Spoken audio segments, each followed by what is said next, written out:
Hello, we're back. Today we will be talking about um, Museums and Galleries Month and Kindness to Animal Day. I am Lika.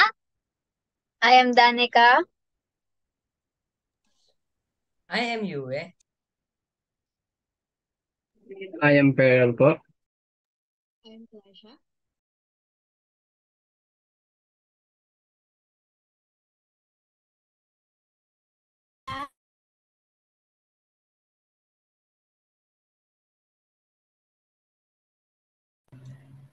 I And we am are the Team Lance. NCR. So, let's start with the introduction. Dalawang mahalagang pagdiriwang na nagbibigay diin sa kahalagaan ng kultura, sining at pagmamahal sa hayop. Sa buwan ng museo at galeriya, bibigyan ng halaga natin ang mga espasyo na naglalaman ng mga likha, ng sining at yaman ng kultura ng bansa. Pinapakita nito ang pagpapahalaga sa aming kasaysayan at pag-unawa sa mga obra ng mga makabagong manlilikha. Sa araw ng kabaitan ng sa mga hayop, ipinapaalala natin ang mahalagang bahagi ng kalikasan at ang pangangalaga sa mga hayop. Sa mga pagdiriwang na ito, itinataguyod natin ang pagiging mabuting mamamayan at pagpapakita ng pagmamalasakit sa kapwa at sa ating kalikasan. Ngayon, ang tanong ko, bakit mahalaga ang mga museo at ang galeriya sa atin at sa ating mga kultura? Um, ang sagot ko ay mahalaga ang mga museo at galeriya sa atin at sa ating kultura sapagkat ito ang mga sentro na nagpapakita at nagpapahalaga sa ating yaman sa kultural, sining at kasaysayan. Sa pamamagitan ng mga koleksyon ng mga artepaktong kasaysayan, nagbabalik tanaw tayo sa ating nakaraan at nagpapalalim ng pag-unawa sa ating pag-iral bilang isang lahi. Ang mga museo at galeriya ay nagbibigay inspirasyon, edukasyon, at pagpapalaganap ng pagmamahal sa sining na nagpapayaman sa ating kultura at nagpapailalim ng ating pagkakailanlan bilang mga Pilipino. Ikaw, Beryl, bakit mahalaga ang mga museo at ang galeriya sa atin at sa ating mga kultura? Ayun. Para sa akin po, mahalaga rin talaga ang mga museums and art galleries, lalo na po kapag pupunta po tayo dito. Dahil una, nagbibigay impormasyon po ito sa atin, like about sa mga nangyari sa past and history. And minsan po, nagbibigay rin po siya ng inspiration sa mga nakakita ng ganong masterpiece na painting. Pero hindi lang rin po yun ang benefits ng pagpunta sa mga art galleries or museums. Ang pagpunta rin po dito ay nag-enhance or nag-improve ng ating creativity po or pagiging malikhain po natin when it comes to art and crafts and more po. And yung mga art galleries rin po at mga museums, nagsiserve rin po siya as platforms for dialogue and reflection na naghihikayat ng panlipunang pagkakaisa at pagpapalitan ng mga ideya at mga saloobin po.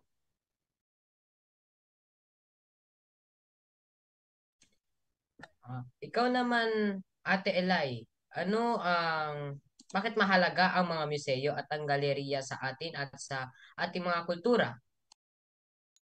Give about what both of you said, but I may add, the museums give us, let's say, it throws us back to the future. When we read or when we see the artifacts, parang na-feel natin na nandun tayo sa past. Tsaka ang art galleries naman, tama ang sinabi ni Veral, it enhances our creativity, ano? Tsaka, hindi lang yon, it gives young artists inspiration, tsaka kung ano ang pwede pa nila i-improve sa mga art pieces nila. Ikaw naman, Likha at saka Danica, bakit mahalaga ang mga museo at ang galeriya sa atin at sa ating mga kultura?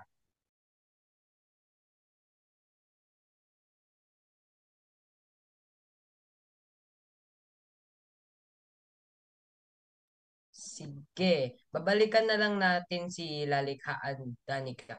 So, ito na lang. Pasa na lang natin kay Johan yung question. Bakit mahalaga ang mga museo at ang galeriya sa atin at sa ating mga kultura?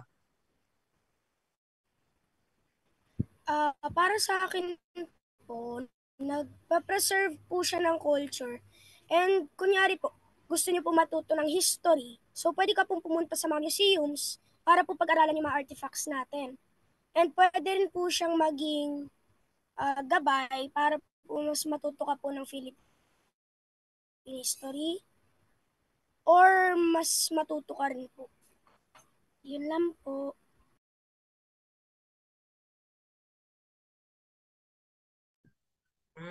I see. May mga katanungan pa ba tayo? Beryl, ikaw, may tanong ka pa ba? Gusto ko lang rin tanungin and gusto ko lang rin i-clarify. Ano ba yung sinasabi nilang Philippine culture or Philippine arts? Unahin po natin si Yue.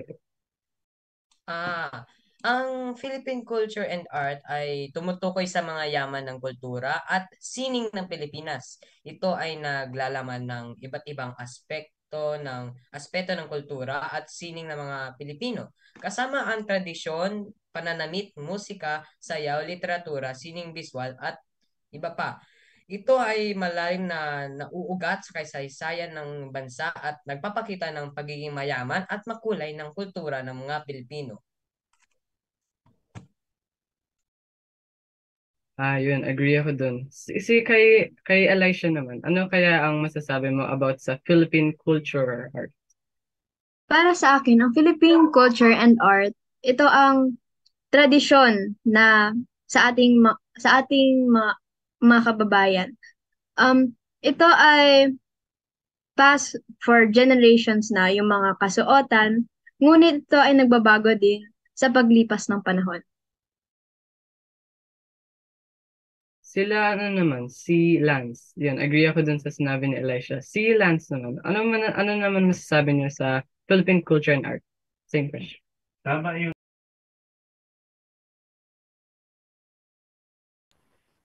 Ang masasabi ko po sa Philippine culture and art, ito po ang mga bagay ng mga Pilipino na mas gumaganda through the years para sinabi rin po ni Ate Elisha. Tapos, every decade or every bago rin po ang culture and arts.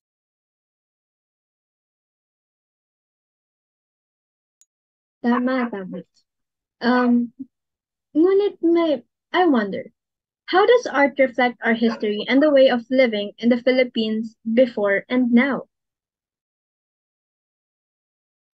Um, ang sining kasi ay nagsisilbing bintana sa kasaysayan at kultura ng Pilipinas noon at ngayon.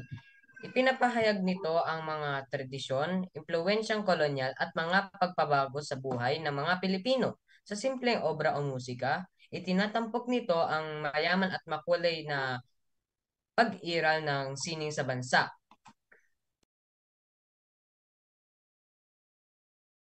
Tama ang iyong sinabi, ano? How about ikaw, Beryl? What do you think, how do you think that art reflect our history and the way of living in the Philippines dati at ngayon?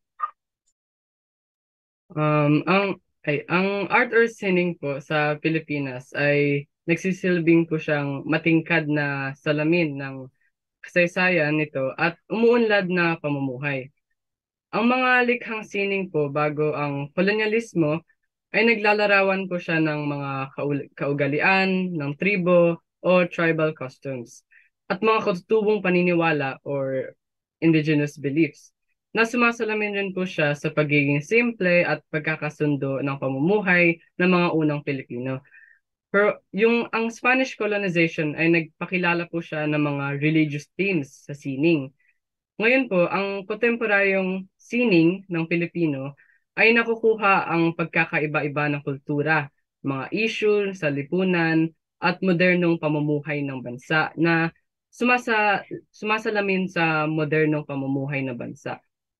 Ito rin po ay isang dynamic and multifaceted society na hinubog ng mga siglo ng mga impluwensya at evolusyon.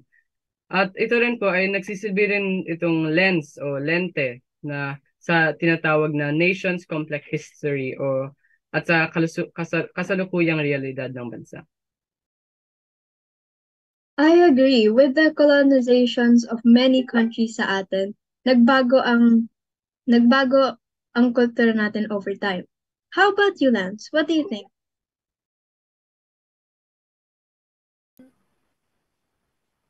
For me, nagpapakita ang art po kasi natin nagpapakita ng history.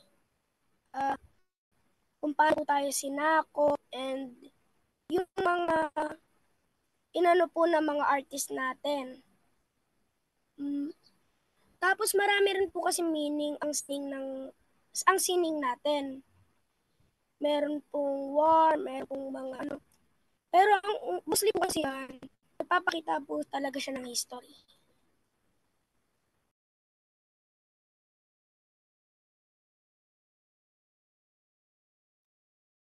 Tama ang iyong mga sinabi. How about you, Danica? Do you have any question?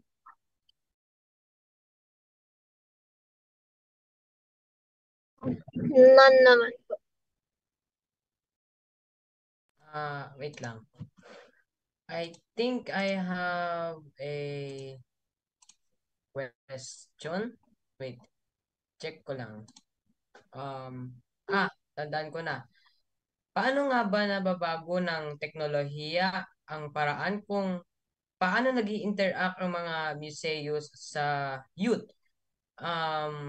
Ate Elay. I think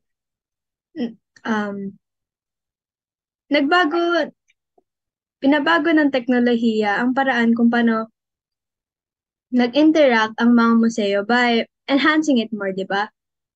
Sa ibang museo, merong mga screen na nagpapakita ng virtualization ng mga nung nakaraan or like yung mga sa dinosaur, And us, yung mga younger generations, we were let's say we're more interested dahil na-visualize natin. Syempre may mga visual learners dyan, Tsaka ayun, minsan gusto natin na naririnig natin instead of binabasa kasi with technology, nagkaroon na ng mga parang voiceovers dun sa mga screen na yon. Pero dati daw, may binabasa ka lang, di ba? So, ayun.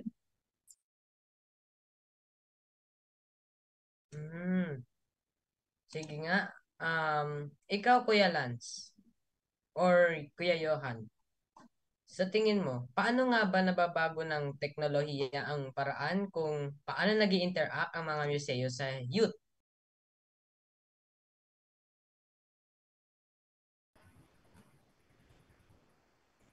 Pwede rin po kasi siyang kunyari, hindi mo na po kasi kailangan pumunta ng museums para malaman niyo po yung ano nun.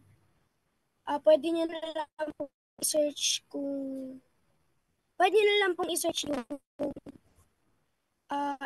yung art or yung artifact.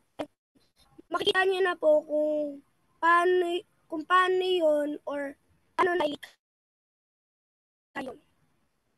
And yung mga libro po kasi dati, pwede niyo na rin po siyang i-search para po mabasa niyo na rin siya.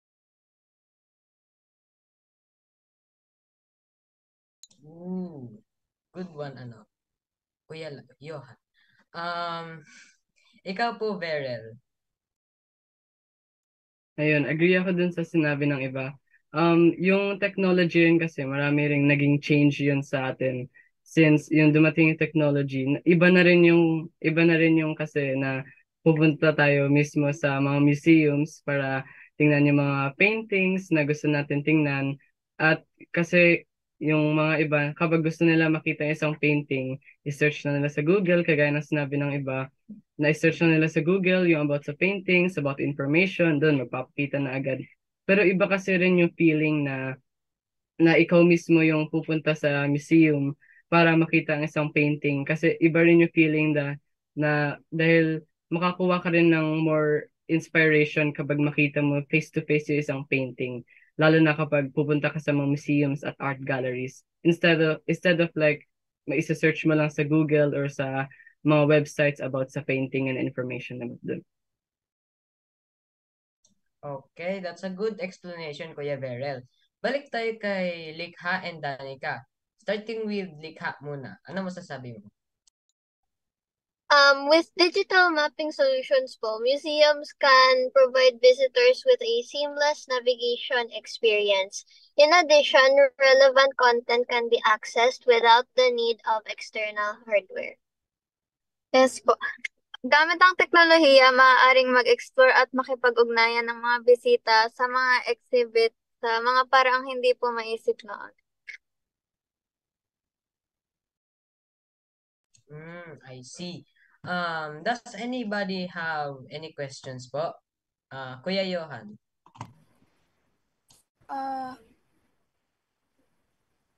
How can museums continue to play a vital role in our education and personal development? Let's start with Kuya Yue.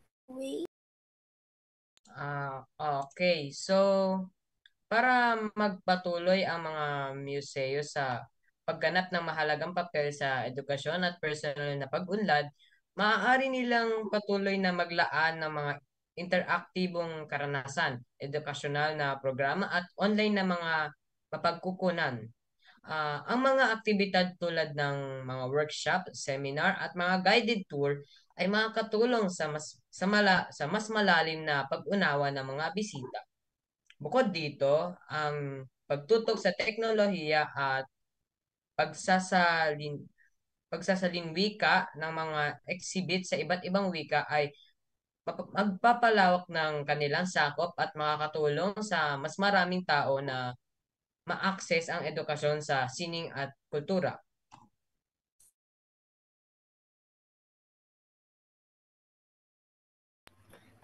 How about you, Kuya Verel? Ayun, same sa sinabi ko rin kanina na yung mga museums, like kapag pagpunta natin sa mga museums and nakaka-enhance to, kagaya ng sabi ko na nakaka-enhance to ng creativity or pagiging malikhain natin when it comes to art and crafts, and lalo na sa pag-painting since kapag pupunta tayo sa mga arts museums or mga galleries, makita natin yung maging texture ng painting, makita natin kung paano ginawa yung pag-brush, para magkakaroon tayo ng information about how to improve our creativity on painting and other arts and crafts. Yun lang po.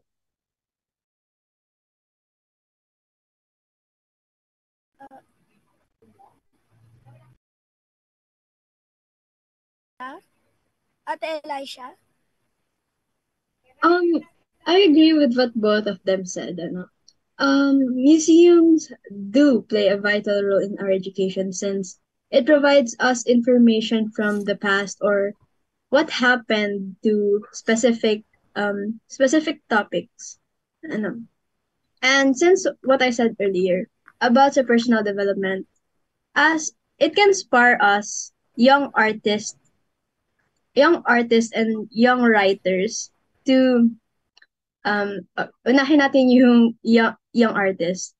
They can create a work but with the inspiration of the of the art of the painting in the art gallery, di ba? Tsaka sa young writers naman, since may nakita na nila yung past, they can write a book or an article about that. So it does play a vital role in our education and also in our personal development.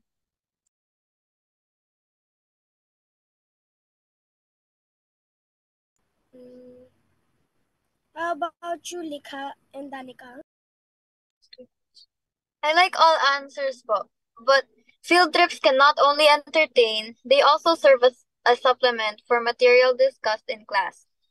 Physically surrounded by the elements that they have been previously taught to students allows them to connect the visual with their class experiences po. Yun po. I agree about what you all said about museums and galleries. Is there any facts that you know about the museums and galleries here in the Philippines?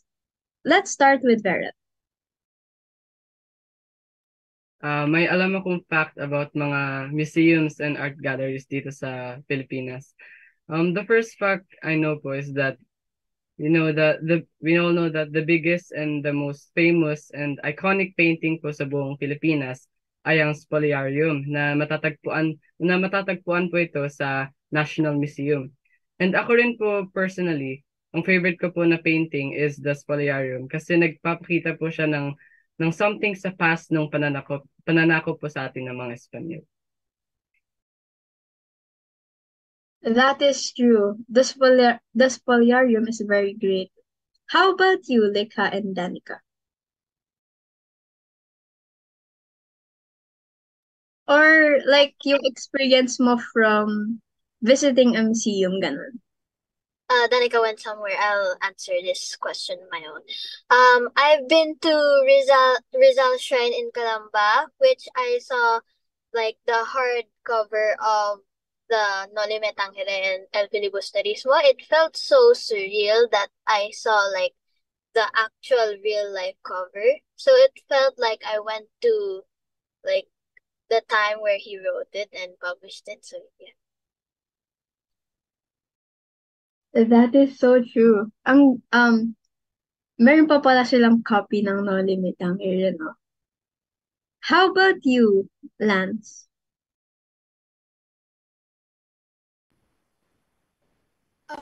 Ah, para sa akin po, ang napuntahan ko na po kasi one of the museums I went to, ito po siguro yung favorite ko, is the presidential cars. Kasi po makikita niyo po yung mga design and the history of the cars, kung sino po sumakay doon, and marami na rin po siyang nadaanan. So, marami na rin po talagang marami na rin po talagang bumibisita doon. So, pwede na rin po siyang maan. And, isa pa po kasi sa na-visit ko doon, kasi marami rin po sa Circle F, is the House of Manuel L. Quezon. May history rin po siya. Pinakita po doon kung ano po yung sinuot niya, paano siya namatay. So, that's it. Tama, feeling mo na ikaw yung sumakay sa car. Joke lang. How about you, Yue? Actually, madami akong facts in my head, and isa na nga dito ang Cultural Center of the Philippines. Actually, akala ko nga dati na um, isa lang ito, parang ito ay isang headquarters. Pero ito ay hindi lamang isang lugar para sa mga pagtatanghal. Pero may sarili rin pala itong museo na nagpapakita ng mga artepaktong nauugnay sa sining at kultura ng bansa. Isa pa dito ay isa pang museum na nasa utak ko ay ang tawag doon, the Hican Beach Sand Art Festival sa Mati, Davao Oriental. May taunang Sand Art Festival kung saan ang mga siningista ay gumagawa ng mga malaking likha sa buhangin na nagpapakita ng kultura at sining ng Pilipinas. Ang Ayala Museum sa Makati ay kilala sa kanyang dioramas na nagpapakita ng mga makulay na bahagi ng kasaysayan ng Pilipinas. Ang mga ito ay miniatura yurang exhibit na nagbibigay buhay sa mga yugto ng kasaysayan. Yun lang. I believe na may dagdag na facts si Beryl para sa atin. Dagdag lang rin sa facts about museums.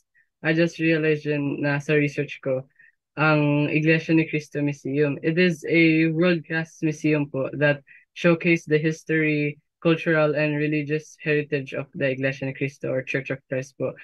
As from my research rin po, it is one of the largest and most modern museum in the Philippines. Yung objective po ng museum is to serve as a major showcase po or historical and cultural artifacts of the church, which can help po in informing INC members and non-INC members of the history of God's nation in these last days. It is located po siya sa Central Avenue, New Era, Quezon City po.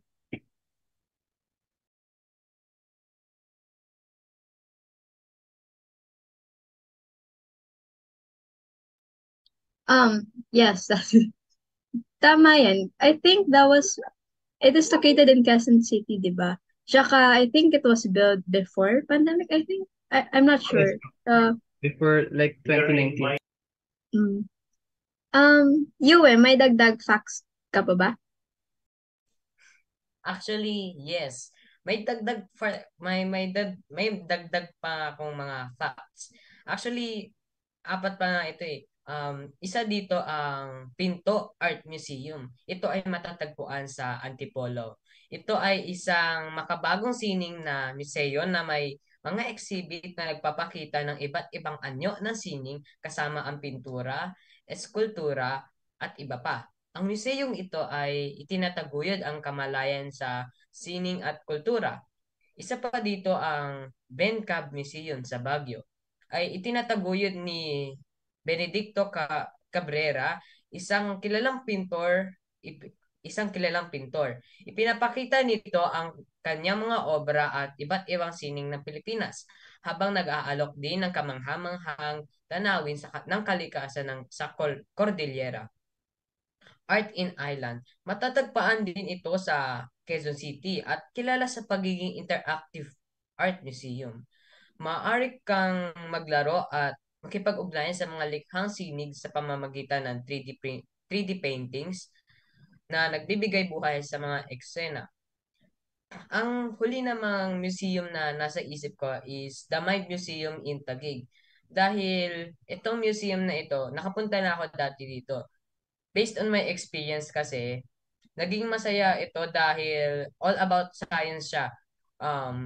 One time nga kasi na parang may isang TV doon na pwede kaming mag-broadcast. Halimbawa, magre-report sa news. And meron din silang parang earthquake live museum, earthquake,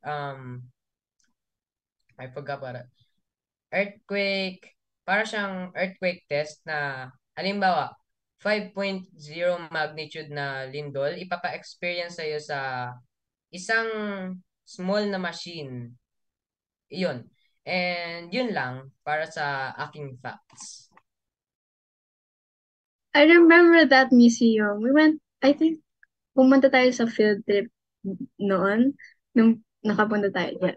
Anyway, I also have a fact. I mean, i-mention ko lang naman yung museum.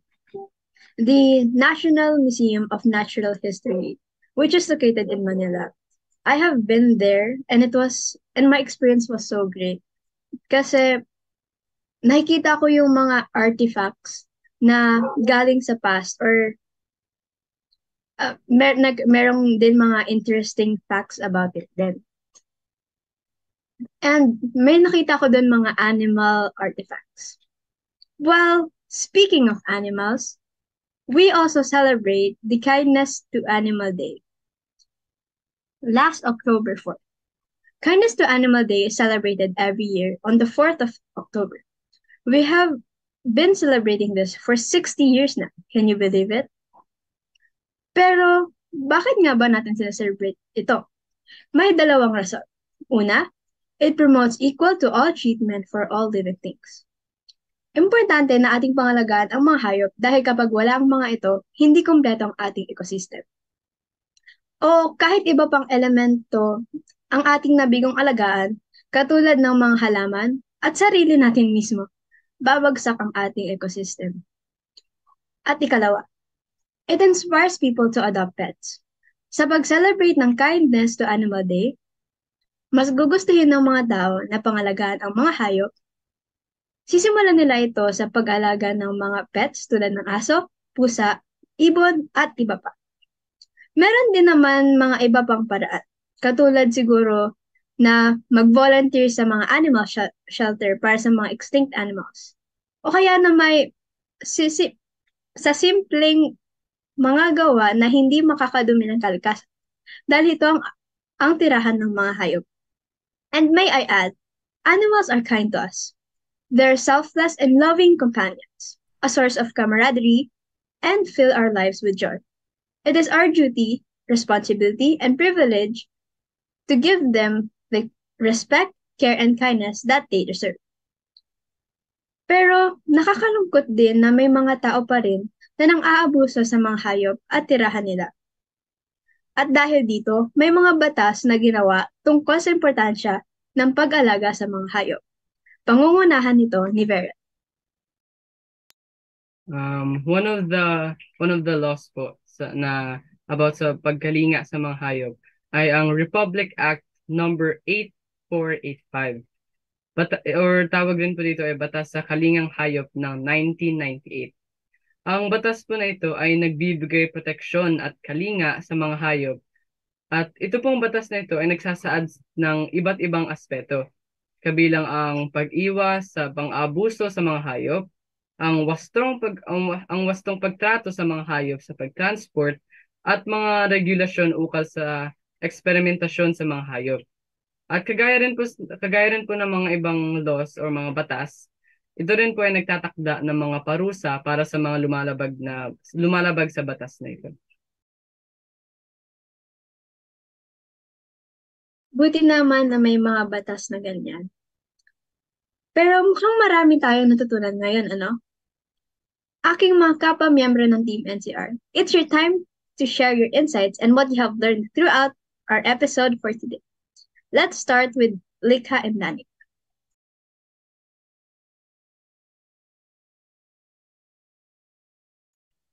We learned a lot about we have learned a lot from your share of your experiences and thoughts about other kinds of museums and what artworks or stuff that you might see in. And for Animal Day, we should take care of our animals and before they get extinct. And let's go.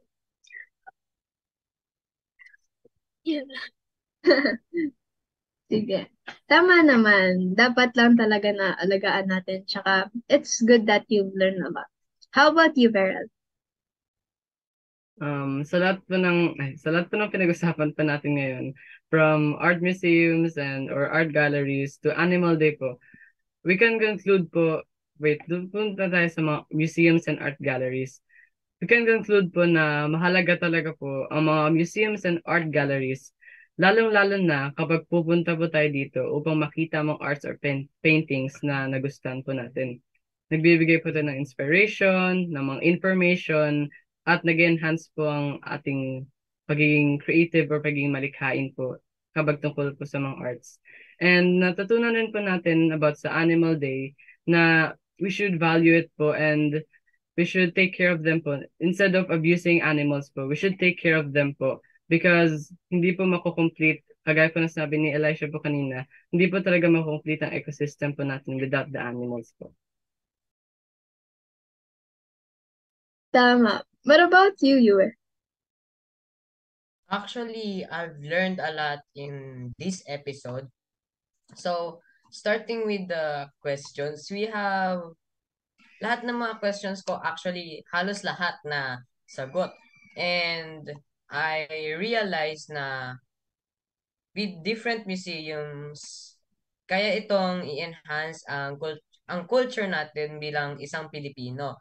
And based sa mga facts na sinabi kong kanina and Beryl, um, ac- to the INC Museum, actually, dapat kasi pupunta sana ako ngayon doon sa INC Museum, pero hindi nga siya natuloy. Kasi nga, may ano ako, may parang isang ensayo sa church about sa choir. So, regarding naman sa mga animals, sa pets ko kasi, meron akong isang cat na ang pangalan niya ay si Michael. So, ang si Michael, every time na may sakit kami or may problem kami sa house, siya yung palaging nagbibigay fun sa amin dito sa bahay. Parang kumbaga comfort, nagko-comfort sa amin every time na we have a problem. So, yun lang. Ayun, may example na kung how the animals take care of us. And lastly, Lance, what have you learned in this episode of ours?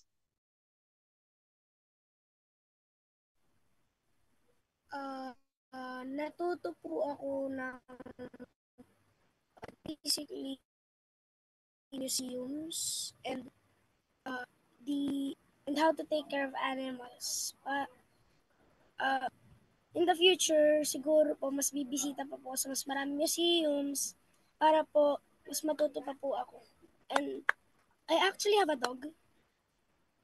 Uh, kung may sakit po kasi kami, parang si Kuya Yuel, lagi niya po kami binabantayan. Kung may stranger po sa house namin, lagi niya tinatahulan. Pero mabait naman po. Yan lang po. Salamat. Nakakatuwa na may mga examples sila, no? Mabuti naman at madami kayo natutunan. And para naman sa summary and synthesis ng ating episode na ito, si Vera Solidor ang magsasalita para sa inyo. Um, Yun po, kagaya po, ang dami po talaga tayo natutunan this episode from museums and art galleries to Animal Day po. Marami po talaga tayong mga pagdiriwang ngayong October po. And natutunan po natin, kagaya po ng mga lahat ng sinabi po natin kanina, na sobra po talagang mahalaga at essential ang mga museums and art galleries po natin. Lalo na po kapag pupuntahan po natin ito at makikisalamuha po sa mga paintings na nagbibigay rin po sa atin ng inspiration at it will give us mga information about sa history, about sa mga nangyari in the past na wala po tayo. And about sa animal days po, natutunan rin natin na we should always value the animals. Marami po mga nakwento po yung iba about sa kanilang mga pets and nakakatawa po yun. Malungkot lang po, hindi po pwede sa amin magkaroon ng pet po dito. Pero um, if I have a pet po, I will value it po, and I will love them po. Because of course, pets po, it's like, as sinasabi po ng iba, yung mga aso, kagaya, hindi lang po mga aso, pero like, it's your best friend po. It's like one of your number one best friend po. And whether kapag stress po tayo, animals are there po to comfort us.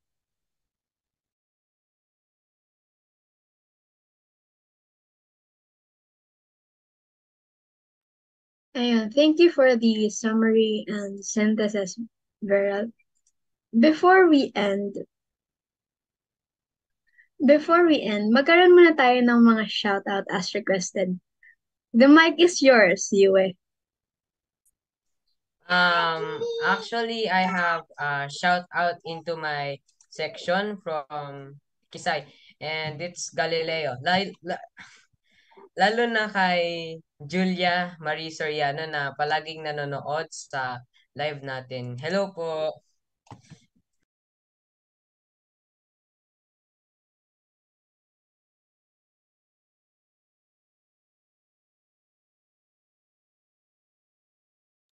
How about Likha and Danica?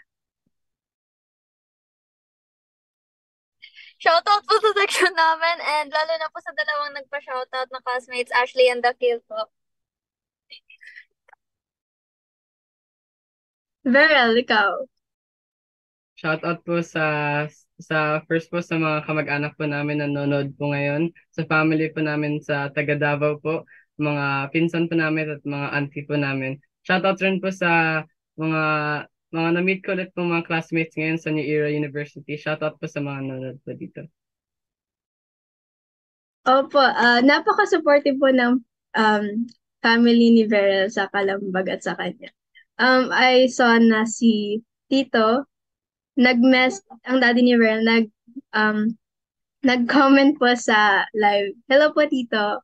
How about Nance? Do you have any shoutouts? Shoutout po sa section ko and dun po sa dalawang nagpapa-shoutout po sa akin. Si Akira and si Leslie. Ayun. I also have, meron din akong shoutout. Ayun. Sa mga Masayans na nanonood or mga taga Manila, hello po sa inyo. Tsaka lalo na yung mga lalo na po ang section ko sa Masay, grade 7 for me. Tsaka yung mga very, very supportive friends ko. Hello sa inyo. Isa pang shoutout po kay Ma'am Kabasada and sa mga editor-in-chiefs and school paper advisors po of Quezon City. We're here right now sa journalism training po. Nag-excuse lang. Ay, hello. Shoutout din po kay ma'am. Tsaka bonus shoutout si Marley sa section nila Likha po. Ayan. Bago po tayo magtapos, I have a few announcements. Meron pong post inquirer.net it's about the 8 museums you can visit for free in Metro Manila. Free po ito dahil sa celebration of Museum and Galleries Month.